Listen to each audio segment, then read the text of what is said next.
Olá, amigos, bem-vindos de volta. Feliz segunda-feira para vocês e suas famílias. Não é uma segunda-feira tão feliz. Para 3 helicópteros russos e um ponto de defesa CDS, o Sistema de Defesa Aérea na Crimeia, esses sistemas foram queimados. Estou muito feliz em relatar que isso realmente aconteceu. 2 dias atrás, a Ucrânia e o Serviço de Segurança da Ucrânia enviaram um ataque de drone de asa fixa de longo alcance à base aérea de Jirovsk, na Crimeia. E você pode ver na tela onde ela está exatamente esta base aérea. Muitas chamas ocorreram nela. Quero dizer, eles geralmente usam este mapa da firma da National Aeronautics and Space Administration, que localiza qualquer tipo de incêndio acontecendo em qualquer lugar do mundo, e localizou este incêndio bem aqui. Os russos não têm como negar isso. O Serviço de Segurança da Ucrânia ucraniano realizou outra operação bem-sucedida contra o aeródromo russo, desta vez em solo ucraniano. A base aérea de Kirovsk, na Crimeia, ocupada pelos russos, foi atingida, resultando na destruição de um sistema de defesa aérea e 3 helicópteros Mi-8, Mi-26 e Mi-28. É estranho que este sistema de defesa aérea Pinter-S aqui seja especificamente destinado a destruir esses drones de asa fixa, lentos e barulhentos que voam baixo. Mas ele não pode fazer nada, está cego para isso, então os drones o destroem. É muito bom, muito bom. Agora, isso é um golpe bastante caro. Esses helicópteros, eu quero te dar uma estimativa de preço. É bastante tolo colocar a etiqueta de preço nesses helicópteros e pontos. Isso é porque em um país como a Rússia, quando eles não contam dinheiro e simplesmente o jogam fora nesta guerra, isso não importa para eles. Mas o Mi-8 custa 15 milhões, o Mi-26, 26 milhões. Isso combina com o nome, e o Mi-28 custa 25 milhões de dólares. Isso é uma destruição bastante cara, na verdade, e não é a única, chegamos a outra, mas isso é mais tarde no vídeo. Além disso, quero mostrar alguns fogos de artifício aqui. Pessoal, o que vocês são? Apenas acreditem em mim. Vamos assistir a um vídeo. Este é o aeródromo Jirovsk, na Crimeia. Você pode ver a sombra do helicóptero aqui, tudo queimando ao fundo. Temos um triste soldado russo filmando tudo, dizendo, está pegando fogo. Um pequeno churrasco de helicóptero aqui, deixe-me pegar e grelhar a carne para você. Sim, isso é bom, é uma maneira de começar a minha semana e acho que a sua também. Isso é um helicóptero em chamas, eu acho. E você pode ver as explosões secundárias, não sei de que, do helicóptero, do CDs do Point. Talvez eles tenham atingido um depósito de munição em algum lugar, porque essas são explosões secundárias de munição bem aqui. Sim, mas eu gostaria de sempre poder traduzir o que eles falam para você. É muito suculento e agradável. Mas não posso porque vocês, senhores do YouTube, talvez não queiram ouvir isso. Mas este não foi o único aeródromo que foi focado nos últimos 3 dias. Temos os aeródromos de Marinovka na região de Volgograd, na Rússia. Agora olhe para o mapa, é aqui que fica. Esta é a imagem de satélite do aeródromo antes do ataque e temos a imagem de satélite também após o ataque. Então tudo está registrado, o que foi destruído e como parece do espaço e o que esse ataque específico emitiu para cima. E 27 de junho, um dia antes do aeródromo de Marinovka. Temos também o canal de Telegram do bombardeiro de caça russo, que é um dos maiores blogueiros militares russos, comentando sobre isso. E eu quero ler para você porque é novamente muito bom e salgado. Eu gosto do sal que sai disso. Blogueiros militares russos assistindo seu próprio equipamento queimar bem neste aeródromo Marinovka. Eles derrubaram 4 Su-34C. Especificamente 2 deles foram destruídos e 2 danificados. Refiro-me a uma estrutura aérea militar. Se você danifica, está quase destruído. É realmente perigoso consertá-los porque eles vão cair do céu. É possível consertar um carro usando uma estrutura aérea. Muito difícil. Por que o Serviço de Segurança da Ucrânia ucraniano está caçando esses ativos aéreos russos? Bem, helicópteros são helicópteros, mas os bombardeiros de combate Su-34, como o canal russo Telegram Fighter Bomber, são os que levam bombas planadoras para as linhas de frente, e essas bombas planadoras russas, infelizmente, causam muito dano. Porque são muito difíceis de abater, se não impossíveis. São bombas planadoras, você não as abate, você tem que se esconder delas. E eles são precisos, também são bastante difíceis de interferir nos sistemas de orientação por sistema de posicionamento global deles. Além disso, eles causam muito dano. Então você não derruba a flecha, você derruba o arqueiro. É por isso que o Serviço de Segurança da Ucrânia está focando no Su-34, e isso é o que eles fizeram neste aeródromo específico. Veja, esta é a imagem de satélite do dia 25 de junho, e esta é do dia 29 de junho. E os russos disseram que não há outras evidências de qualquer Su-34 sendo atingido. Não sei se isso é prova suficiente para você, mas essa metade, 1/3 de toda essa pista está queimado à beira das cinzas. Olhe para isso, não preciso de mais nenhuma prova. Cara, isso é mais escuro do que minha alma e agora eu trago para vocês com muito orgulho o canal do Telegram do Bombardeiro Russo, porque ele sempre nos dá suas opiniões honestas sobre a destruição de equipamentos russos. Não há sentido em comentar qualquer coisa a respeito de Marinovka. Mais uma perda bilionária que poderia ter sido evitada. Não será uma perda de vários bilhões de dólares, nem perto de 1 bilhão, mas ainda assim centenas de milhões.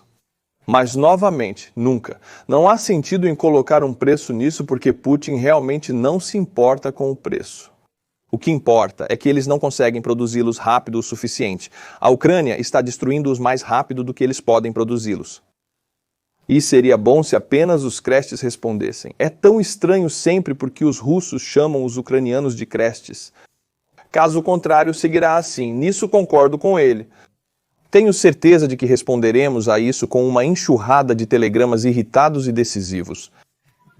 É assim que é. Sim, o bombardeiro faz essa postagem e é isso. Nada vai mudar. Os russos continuarão trazendo helicópteros e aviões para a distância de ataque dos drones de longo alcance ucranianos. Os sucessos deste fim de semana ainda não acabaram. Agora vamos para os trens.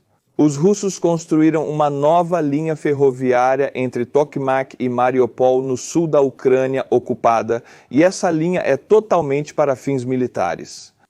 Os trens vão e voltam com munição, com tropas, com tudo, comida, água, até mesmo. Uma enorme quantidade de água, dezenas ou até centenas de toneladas, é necessária nas frentes.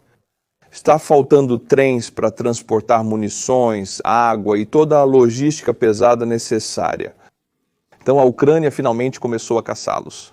E nas últimas 2 semanas, acho que recebemos cerca de 5, 6 vídeos diferentes de drones de longo alcance ucranianos, drones de asa fixa e FPVs caçando esses trens. Vamos assistir ao vídeo, meus amigos, porque eu estive esperando por isso por 3 anos. Por 3 anos, esses trens têm ido 2, talvez mais de 2 anos, e não vimos nenhum vídeo dos ucranianos caçando-os. Bem, agora vamos lá. FBV ucraniano voando perto da marca de doca ocupada, focando na área. Vendo o trem? Você realmente não pode ver porque os trens eles estão cheios de bloqueadores, mas isso não é. Você não pode voar fibra óptica lá. É muito longe, mas você pode ver, apesar da tela embaçada, que o piloto do drone é realmente bom. Aproximando-se deste trem, esta linha aqui... Desculpe, eu não posso tocar a música. Ela é protegida por direitos autorais, entende? É realmente difícil acertar esses trens porque eles estão cheios até a borda com bloqueadores e tudo mais, mas este gerente de piloto deve conseguir. E não apenas o trem, mas o motor na frente. Olha, ele procura na frente do trem, vai para o lado dele, para o lado esquerdo dele, e então abraça o motor. Dá um beijinho nele. Bum. Vimos um drone First Person View, mas eles também atacaram simultaneamente após a remoção do motor. Sabe, os trens estão imobilizados, estão parados. Então os ucranianos enviaram drones kamikaze de asa fixa. Mas neste caso específico, os russos que deveriam defender o trem conseguiram realmente abatê-lo, o que é muito raro. Esses drones de asa fixa são baixos, lentos e se assemelham às cabeças de chá. Olhe, eles estão atirando com armas pequenas Kalashnikovs. E eles conseguiram explodi-lo. Um vídeo bastante raro e muito legal de se ver. Olhe para isso. Logo antes dele fazer o ataque, bum, foi eliminado. Então, neste caso, quando o drone é grande o suficiente, lento o suficiente, barulhento o suficiente, você pode realmente derrubá-lo com Kalashnikovs com seus amigos.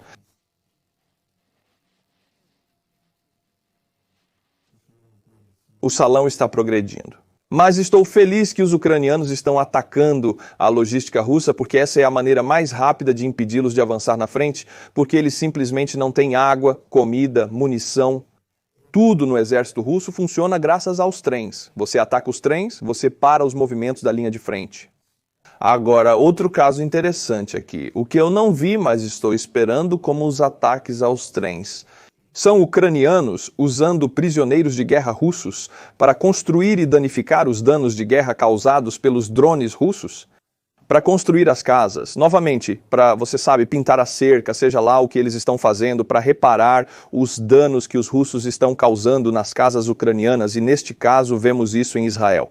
Agora, novamente, desculpe, eu não estou conectado a se isso é, você sabe, pela Convenção de Genebra, se isso é permitido ou não. Mas, para mim, pessoalmente, eu diria, faça todos os prisioneiros de guerra russos trabalharem, não como escravos. Alimente-os 3 vezes ao dia, permita ligações para casa e garanta 8 horas de sono todas as noites. Mas durante o dia, quando eles têm tempo, quero dizer, eles têm que consertar a bagunça que Putin está fazendo. Eles são responsáveis por isso, então sou totalmente a favor deles trabalharem fazendo algo bom. É uma maneira para eles também, você sabe, devolver algo honestamente porque eles deveriam. Agora, meus amigos vão viajar para o sul da Ucrânia, onde a maioria da área, qualquer área, é um campo. Porque a Ucrânia é um dos maiores exportadores de trigo e outros grãos do mundo. Para esses agricultores, é sua renda e sustento. Eles compraram a maquinaria, os caminhões e tudo mais e ainda precisam trabalhar, mesmo estando perto da frente. Qualquer pequeno foco de incêndio ou drone que caia no chão inicia um grande incêndio nas plantações. E eles querem impedir isso, certo? Então, o que eles estão fazendo é, eu não sei, você para um incêndio nas plantações, mas você corta a linha nas plantações para que o fogo não se espalhe. É isso que eles estão fazendo aqui, apenas para ilustrar o quanto eles têm que trabalhar. Apesar dos perigos da guerra, é necessário garantir o próprio sustento. Você ainda precisa cuidar de suas plantações e ver que eles perderam um caminhão para o fogo. Veja, você quer proteger as plantações porque pode vendê-las? Você precisa ganhar dinheiro para a sua família. Seus filhos estudam na cidade, o que gera custos e você ainda perdeu um caminhão. Para essa única família, isso é um grande golpe, na verdade. Eu quero continuar trazendo para você essas histórias menores, essas histórias pessoais, porque elas tornam o sofrimento mais humano para nós entendermos. Aqui na Estônia temos muitos produtos de trigo ucranianos ou produtos de grãos ucranianos, então é daqui que vem para nós. Além disso, gosto de ver isso na tela. Recentemente, os ataques de drones russos às cidades ucranianas pioraram muito. Eles começaram a usar mais de 400 drones por noite, sendo que nem todos são drones kamikaze. Parecem iguais, mas alguns estão vazios por dentro, são como drones isca que ainda precisam ser abatidos. Porque você não sabe qual é qual e pode estar focado no errado, o outro acerta. Então os ucranianos começaram a dormir com apitos pendurados no pescoço, neste caso, se eles caírem sob os escombros, podem usar o apito para serem resgatados o mais rápido possível. E isso é apenas mais um pequeno detalhe para lhe dar mais realidade do que é viver assim. Você tem que dormir todas as noites com medo e tem que ir trabalhar na manhã seguinte. Então você e eu talvez acordemos nos sentindo um pouco mal. Não é o meu dia. Estou tendo um dia ruim de cabelo, não estou me sentindo tão bem. Coloque ataques massivos de drones nessa equação. Além disso, coloque o apito no pescoço ou baixe o app Ukrainian Air Alert, disponível no Oeste. Coloque as localizações Ucrânia e ele vai te acordar várias vezes durante a noite. Como se você estivesse na Ucrânia. Então você teria uma ideia do que é viver assim. Por isso, continuarei trazendo essas histórias para vocês, meus amigos, uma história que pode parecer inacreditável, mas é verdadeira. Os russos revitalizaram os trens blindados ressuscitados. Sim, você ouviu corretamente. Foram usados nos anos 1920 e 1930 e talvez um pouco na Segunda Guerra Mundial. Contudo, eles já estavam obsoletos naquela época, devido aos bombardeios da Força Aérea. Agora os russos os trouxeram de volta. Não acredite apenas na minha palavra. Vamos olhar as fotos. Além disso, isso é um trem blindado russo genérico. Por que eles são feitos? Eles não são feitos para atividades de linha de frente, são feitos para proteger os trens de logística militar. Eles estão dirigindo o pescoço antes deles e depois deles, tentando derrubar drones, tentando bloquear os drones, tentando levar os golpes do drone. A logística segue em movimento, há até mesmo um veículo blindado presente. O que seria isso? O BMP, corrija-me se eu estiver errado aqui, BMP no trem, e eles têm o ZIL, metralhadora dupla antiaérea aqui, metralhadora pesada em cima dela. Quer dizer, isso, você vai derrubar um first person view. Com isso, você pode derrubar um drone kamikaze de asa fixa lento, mas nada contra um first person view, Você só pode usar um bloqueador, certo? Olhe isso, é uma ideia de 100 até 150 anos atrás e eles a ressuscitaram e olhe isso, você não está vendo errado. Esta é uma bandeira de Jesus, este é um trem blindado russo com a bandeira de Jesus, Jesus Cristo.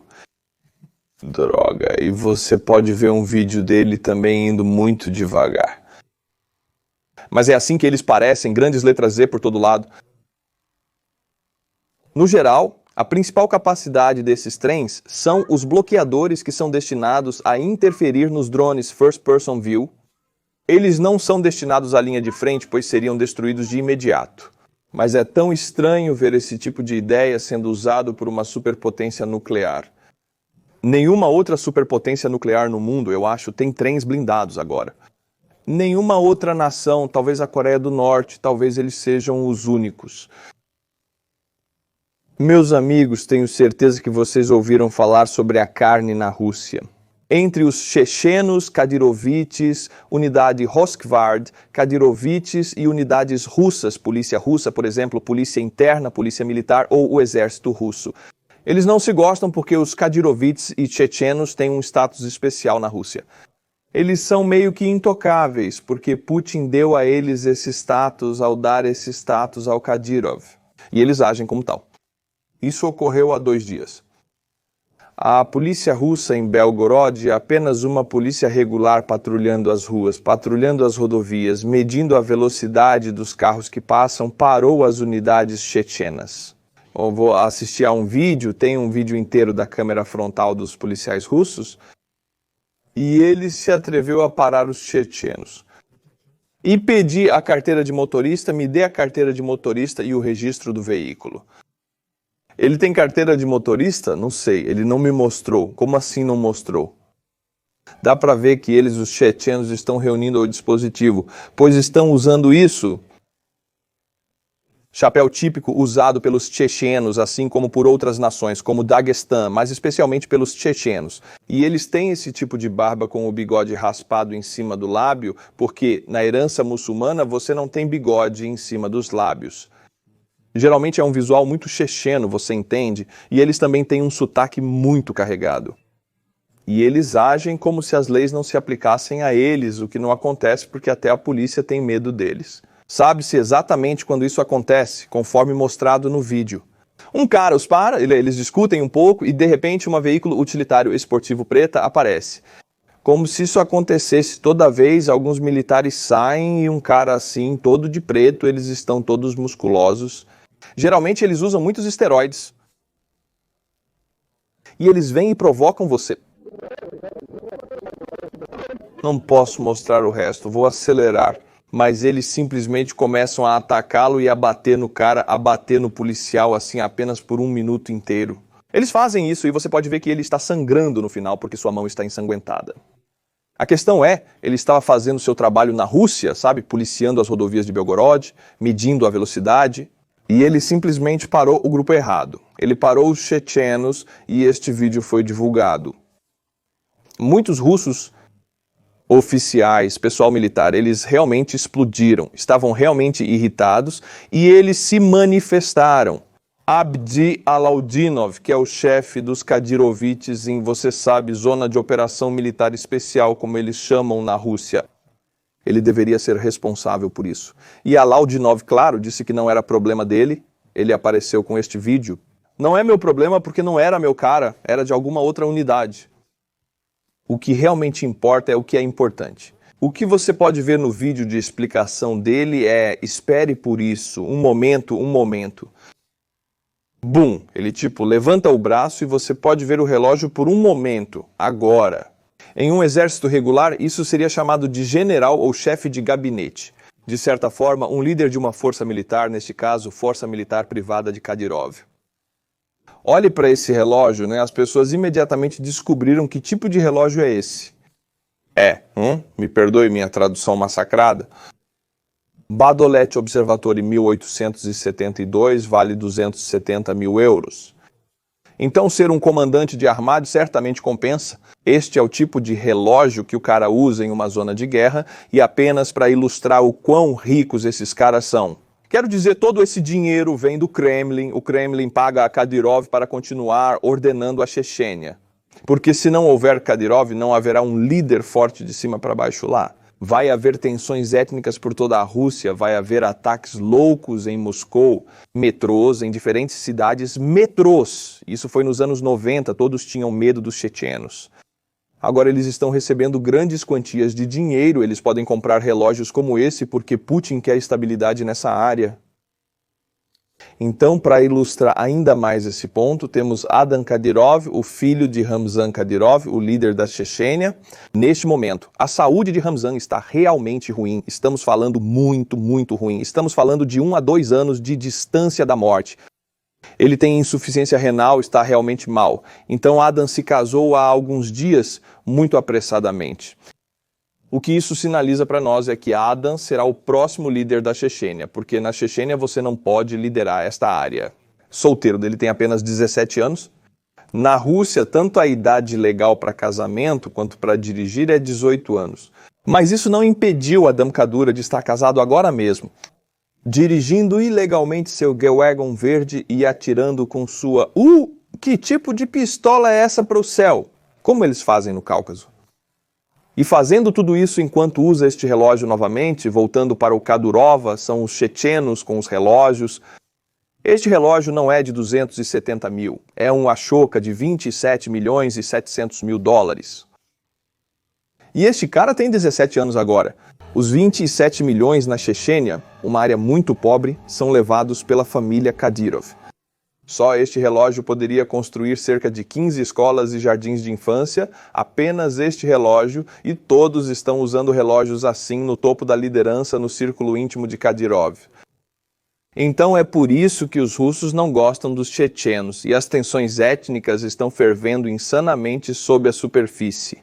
E assim que Kadyrov morrer, algo acontecerá com ele. Vai haver uma luta pelo poder, vai haver se algo acontecer.